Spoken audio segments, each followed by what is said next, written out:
বড় সাহেব একটু আসতে চলেন। এই ওদিকে সব বসে আছে আমার জন্য। আর ছাতা সরি ছাতা করা। বুঝতে পারি।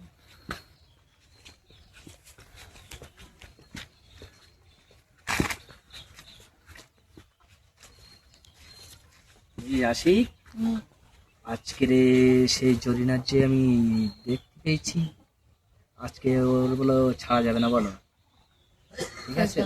আমি ওর ধরবো, আজকে রাত্রি দিয়ে ওকে বাগান বাড়ি নিয়ে যাবেন। ঠিক আছে ঠিক আছে, কোনো চাপ নেই।